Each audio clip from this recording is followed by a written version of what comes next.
Bonjour Laurence. Bonjour Merci Laurent. d'être là pour saluer un livre, les 4 croyances qui vous empêchent d'être libre. J'aime bien le titre parce que ça vous donne tout de suite la notion de ce qui nous enquiquine dans la vie quelquefois.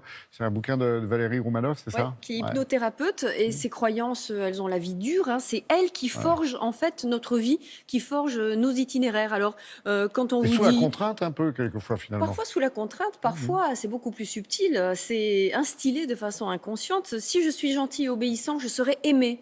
Quand on est petit, si je travaille dur, je réussirai. Même grand. Tu es un bon à rien, tu réussiras jamais. De toute façon, tu feras jamais mieux que ton frère ou ta sœur. C'est ça. Et puis la pub de Guy Degraine, vous vous en souvenez, parce que vous C'est avez pas une comme grande ça- C'est pas culture. comme ça que vous réussirez dans la vie, monsieur Degraine. Ce n'est pas comme ça que vous réussirez dans la vie. Souvent, nous avons des croyances. Ah, t'es bien comme ta mère. Oui, c'est ça, exactement.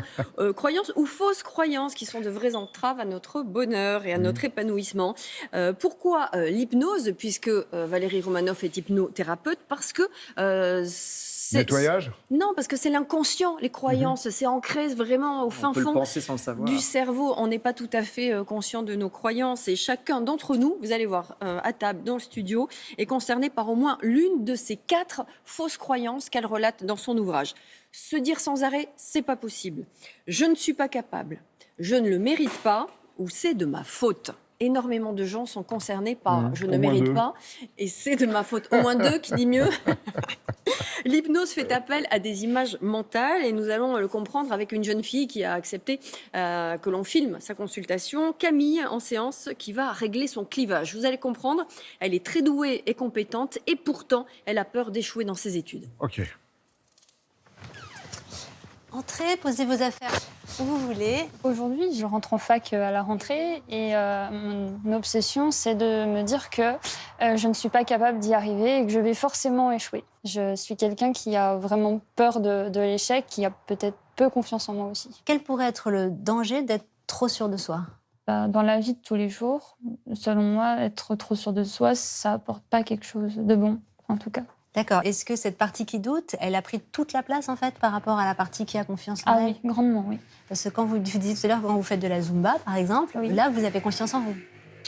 Oui, mais à ce moment-là, je réfléchis pas finalement. D'accord. Donc cette partie qui réfléchit pas et qui fait les choses avec confiance, elle existe à l'intérieur de vous. Oui. Oui. Si vous deviez mettre une de ces 2 parties, enfin ces parties dans vos mains, dans quelle main vous mettriez la partie qui doute? Ici, la partie qui doute? Oui. D'accord. Et donc de l'autre côté, il y aurait la partie qui, elle, on va dire, ne réfléchit pas. Comment vous l'appelleriez celle-là? Oui, qui réfléchit pas. C'est ça. Donc il y a une partie qui réfléchit beaucoup Oui. et une partie qui réfléchit pas. Oui. Alors, si vous faisiez une image pour représenter cette partie-là, qu'est-ce que ça pourrait être? Un coffre. Un coffre? Ouais. Comment est-ce qu'il est, ce coffre? En bois, marron, Oui. et fermé. De l'autre côté, qu'est-ce qu'il y a pour représenter cette partie-là? Le ciel. Le ciel? Ouais. Le ciel bleu? Un grand ciel bleu, Un grand sans ciel bleu? nuages. Sans nuages. Ouais. Si vous mettez ces 2 images, comme si vous rapprochiez vos 2 mains pour qu'elles se reconnaissent au moins l'une l'autre, qu'elles soient côte à côte ou ensemble, qu'est-ce que ça donne ensemble, ce grand ciel bleu et ce coffre marron et fermé? Le coffre arrive à être au milieu du ciel, enfin dans le ciel, arrive à se mettre ensemble. Ils se mettent ensemble? Ouais. Il est au milieu du ciel? Mm. Et qu'est-ce que ça donne quand il est au milieu du ciel? Par contre, il s'ouvre pas. Il s'ouvre pas, d'accord. Si vous imaginez maintenant que vous prenez cette image, ou peut-être qu'elle est déjà à l'intérieur, je ne sais pas, vous mettez cette image de ce ciel avec ce coffre au milieu, à l'intérieur de vous, comme pour symboliser la reconnaissance de ces 2 parties l'une par l'autre.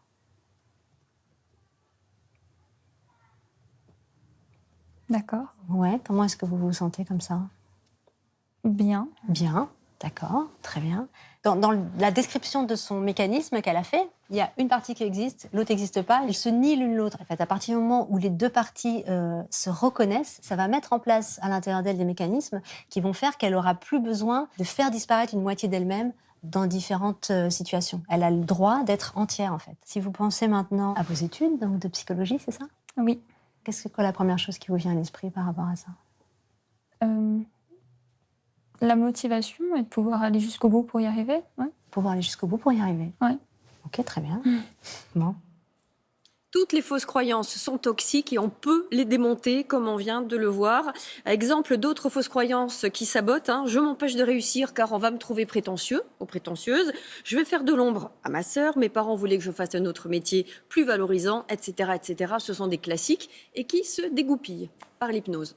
J'aime bien les deux expressions, toxique, et puis après vous avez dit qui sabote. C'est vraiment ça. Et l'auto-sabotage est très prégnant dans les cabinets de consultation de psy. Eh bien, ouvrage à lire. Merci beaucoup, Laurence.